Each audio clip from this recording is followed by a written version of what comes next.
Audio Jungle. नमस्कार, प्रणाम। हम रामेश्वर रुद्रपुरी, खबर रुद्रपुर से।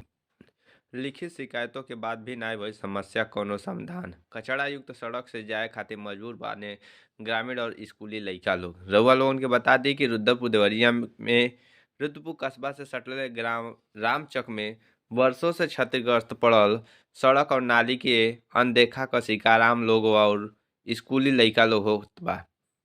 ग्रामीण लोग और स्कूली लइका लोग के पानी और कचरा से भरल रास्ता से आए जाए के पड़ता। नजदीक के एक स्कूल के प्रबंधक जी कहनी कि एकर खातिर हम लिखित तौर पर संबंधित अधिकारी के समस्या से अवगत भी करौनी, फिर भी सड़क के कौनो दुरुस्तीकरण नाई कइल गइल।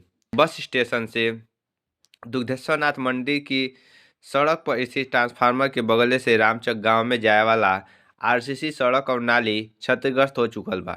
स्थानीय लोग का कहना बा कि 8 से 10 वर्ष हो गई न तो सड़क का मरम्मत भइल और ना ही नाली का मरम्मत भइल। ओइजा सफाई कर्मी के गांव नाही अइला से नाली भटल पड़ल बा। नतीजन ई बा कि नाली का सगरी पानी सड़की पर फैलल बा और जाम होत रहल बा। ओइजा नजदीक में एक विद्यालय संचालित होता। विद्यालय के निकटे ही कुछ दूरी की सड़क पर क्षतिग्रस्त हो चुका। ओइजा नजदीक में एगो विद्यालय भी चलता। विद्यालय के नजदीक में कुछ ही दूरी पर उ सड़क बा जौन टूट चुकल बा। सड़क में जगह जगह गड्ढा हो गइल बा, पानी से भर चुकल बा। सैकड़ों लइका लोग और कीचड़ भरल पानी से आवे जाए खातिर मजबूर बाने। कीचड़ के कारण लइका लोग कई बार गिर भी गइल बाने और कई बार बच भी गइल बान।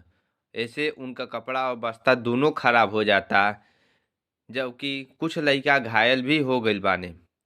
वही जब बगल में संचालित निजी विद्यालय के प्रबंधक जी बतौनी कि पिछलका महीना के 23 जनवरी के उप जिला अधिकारी रुद्रपुर और खंड विकास अधिकारी रुद्रपुर के लिखित रूप से फोटो युक्त रास्ता क समस्या से अवगत करौनी।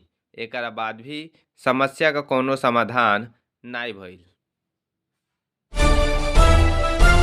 Audio Jungle.